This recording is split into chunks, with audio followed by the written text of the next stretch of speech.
भगवान गौतम बुद्ध और गरीब किसान की कहानी। तो दोस्तों, वीडियो को पूरा वॉच करें और हमारे चैनल से जुड़े रहे। बहुत समय पहले की बात है, जब भगवान गौतम बुद्ध जीवित थे और अपने शिष्यों के साथ गांव-गांव में यात्रा कर रहे थे। एक दिन वे एक छोटे से गांव में पहुंचे। वहां एक गरीब किसान अपने खेतों में काम कर रहा था। किसान का नाम रामू था। वह अपनी मेहनत के बल पर अपने परिवार का पालन पोषण करता था। लेकिन कई वर्षों से सूखा पड़ा था और उसके खेतों में अनाज नहीं उग पा रहा था। वह हर दिन काम करता, मेहनत करता, लेकिन उसकी गरीबी खत्म नहीं होती थी। रामू ने सोचा कि शायद उसकी किस्मत में गरीबी ही लिखी है। जब बुद्ध गांव में पहुंचे, तो गांव वालों ने उनका स्वागत किया। सब उनके उपदेश सुनने के लिए इकट्ठे हुए। रामू भी उनके पास पहुंचा, लेकिन उसके चेहरे पर चिंता और उदासी साफ झलक रही थी। गौतम बुद्ध ने देखा कि रामू के चेहरे पर चिंता की लकीरें थीं। उन्होंने रामू को अपने पास बुलाया और उससे उसकी परेशानी का कारण पूछ। रामू ने कहा, भगवान, मैं बहुत गरीब हूं। मेरी सारी कोशिशें बेकार जा रही है। मैं मेहनत करता हूं, लेकिन मुझे किसी भी चीज का फल नहीं मिलता। मेरे पास कुछ भी नहीं है, बस इतनी सी जमीन है, लेकिन उसमें भी कुछ नहीं उगता। मेरी किस्मत ही खराब है।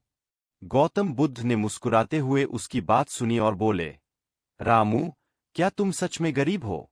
क्या तुम्हारे पास कुछ भी नहीं है? रामू ने निराशा से उत्तर दिया, हाँ भगवान, मेरे पास कुछ नहीं है। मैं बहुत गरीब हूं। गौतम बुद्ध ने धीरे से पूछा, अगर मैं तुमसे तुम्हारा एक हाथ मांगूं, तो क्या तुम मुझे दे दोगे? रामू चौंक गया और बोला, भगवान, यह कैसी बात कर रहे हैं आप? मैं अपना हाथ क्यों दूंगा? यह तो मेरे लिए सबसे कीमती चीज है। इसके बिना मैं काम कैसे करूंगा? बुद्ध ने फिर कहा, ठीक है, तो क्या तुम अपना एक पैर मुझे दे सकते हो? रामू ने फिर मना कर दिया और कहा, भगवान, यह भी असंभव है। मेरे लिए मेरे हाथ पैर ही सबसे बड़ी संपत्ति है। अगर ये नहीं होंगे, तो मैं कुछ भी नहीं कर सकूंगा। बुद्ध ने मुस्कुराते हुए कहा, रामू, तो फिर तुम गरीब कैसे हुए? तुम्हारे पास ये हाथ पैर है, तुम्हारे पास एक स्वस्थ शरीर है, तुम्हारे पास सोचने और समझने की शक्ति है। क्या यह सब संपत्ति नहीं है? असली गरीबी वह नहीं होती जो बाहरी वस्त्रों और धन में होती है। असली गरीबी वह होती है जो हमारी सोच में होती है। अगर तुम यह सोचते हो कि तुम्हारे पास कुछ नहीं है, तो तुम कभी भी अमीर नहीं बन सकते। अपने पास जो कुछ है, उसका सही उपयोग करो। रामू ने ध्यान से बुद्ध के शब्दों पर विचार किए। उसे समझ आ गया कि उसकी सोच ही उसकी असली गरीबी थी। उसने अपनी सोच को बदलने का निर्णय लिया। उसने खुद को अमीर समझा और अपनी मेहनत से, अपने सामर्थ्य से जीवन में सुख और संतोष प्राप्त करने की ठानी। इस घटना के बाद रामू ने बुद्ध के बताए मार्ग पर चलना शुरू किया। उसने न केवल खुद की स्थिति में सुधार किया, बल्कि गांव के अन्य लोगों को भी प्रेरित किया कि असली संपत्ति हमारे अंदर होती है, बाहर की चीजों में नहीं। धीरे धीरे रामू की स्थिति बदल गई। उसकी मेहनत और सकारात्मक सोच ने उसे सचमुच अमीर बना दिया। रामू की जिंदगी में गौतम बुद्ध के उपदेश ने गहरा असर डाला। उसने यह समझ लिया कि असली गरीबी बाहर की चीजों में नहीं, बल्कि सोच में होती है। उसने अपनी सोच और जीवन के प्रति नजरिया बदलने का निश्चय किया। अब रामू का हर दिन नई उम्मीद के साथ शुरू होता था। वह अपने खेतों में पूरी लगन से काम करता और जो भी संसाधन उसके पास थे, उनका भरपूर उपयोग करता। अब रामू का ध्यान केवल अपनी मेहनत पर था। वह अपनी किस्मत को कोसने के बजाय अपने प्रयासों पर भरोसा करने लगा। उसकी सकारात्मक सोच ने उसके जीवन में चमत्कारिक बदलाव लाना शुरू कर दिए। धीरे धीरे उसकी फसलें भी अच्छी होने लगी। एक साल के भीतर उसकी हालत सुधर गई और उसे इतना अनाज मिला कि वह अपने परिवार का पालन पोषण आराम से कर सका। रामू का यह परिवर्तन देखकर गांव के लोग भी हैरान थे। उन्होंने सोचा कि शायद रामू के पास अब कोई जादू की ताकत आ गई है, जिससे उसकी गरीबी दूर हो गई है। जब गांव वालों ने उससे इसके बारे में पूछा, तो उसने गौतम बुद्ध द्वारा दी गई सीख को सबके सामने साझा किए।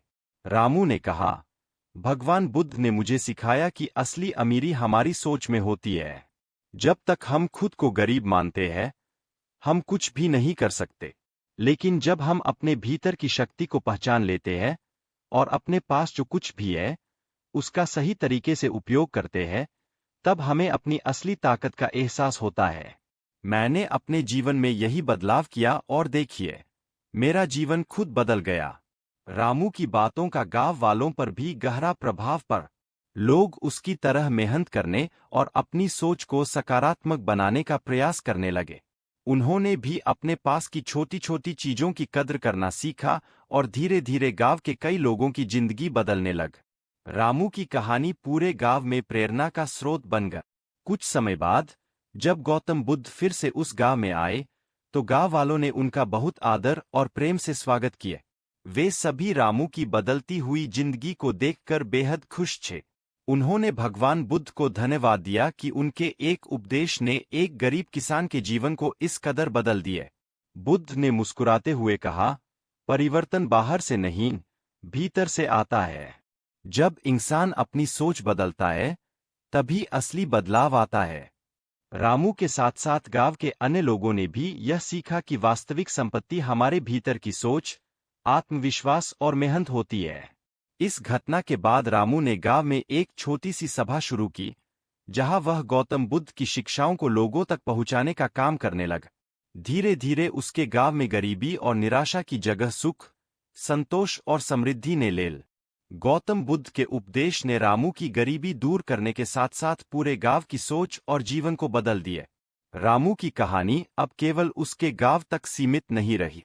आसपास के अन्य गांवों में भी उसकी मेहनत और बुद्ध के उपदेशों की चर्चा होने लग। लोग रामू से मिलने आते और उससे अपनी समस्याओं के समाधान पूछते। रामू अब केवल एक किसान नहीं था, बल्कि लोगों के लिए प्रेरणा का स्रोत बन गया। एक दिन रामू के गांव में एक अन्य गरीब किसान, मोहन, अपनी समस्याओं का हल ढूंढने आए। मोहन भी कई वर्षों से कठिनाइयों में जीवन जी रहा था और अपनी किस्मत को दोष दे रहा था। वह रामू से मिला और बोला, भैया, मैंने सुना है कि तुम्हारे जीवन में बहुत बदलाव आ गया है। कृपया मुझे भी कोई उपाय बताओ जिससे मैं अपनी गरीबी दूर कर सकूं। रामू ने मुस्कुराते हुए मोहन से कहा, भाई, भगवान बुद्ध ने मुझे समझाया था कि असली गरीबी बाहर की वस्तुओं में नहीं होती, बल्कि हमारे मन की स्थिति में होती है। अगर हम खुद को कमजोर और असहाय समझते हैं, तो हम वाकई में गरीब ही रह जाते हैं। अगर तुम अपनी सोच बदलो, मेहनत करो और अपने पास जो भी साधन है, उनका सही उपयोग करो, तो तुम्हारी हालत भी जरूर सुधरेगी। मोहन ने रामू की बात ध्यान से सुनी। उसे महसूस हुआ कि वह भी हमेशा अपनी परेशानियों को किस्मत का दोष देता रहा है, लेकिन असल में उसने खुद से कभी कोशिश नहीं की।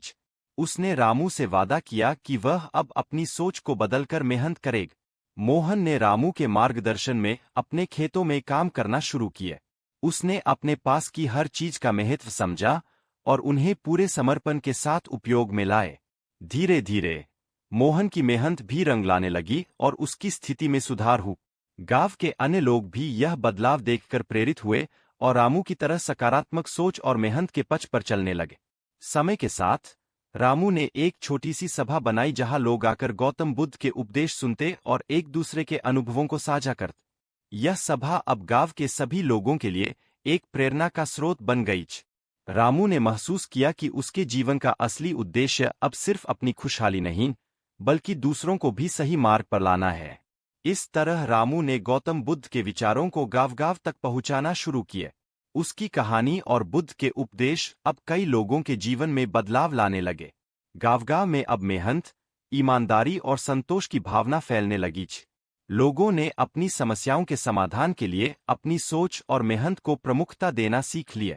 कुछ वर्षों बाद रामू का गांव न केवल आर्थिक रूप से समृद्ध हो गया, बल्कि वहां के लोग भी सुखी, संतुष्ट और आत्मनिर्भर हो गए। लोगों ने समझ लिया था कि असली खुशी और समृद्धि बाहरी चीजों में नहीं, बल्कि अपनी सोच और कर्मों में होती है। रामू की मेहनत और बुद्ध के उपदेशों के कारण वह गांव एक मिसाल बन गया और दूर दूर से लोग वहां आकर सीखने लगे। इस प्रकार भगवान बुद्ध के एक सरल से उपदेश ने न केवल रामू के जीवन को बल्कि पूरे गांव को एक नई दिशा दी। बुद्ध के शब्दों का अर्थ गहरा था, असली परिवर्तन हमारी सोच से आता है, और जब हम अपने भीतर की शक्ति को पहचान लेते हैं तब कोई भी कठिनाई हमें रोक नहीं सकती। तो दोस्तों, आपको हमारी यह वीडियो कैसी लगी इसे लाइक करें, और अगर आप हमारे चैनल पर पहली बार आए हैं तो इसे सब्सक्राइब जरूर करें।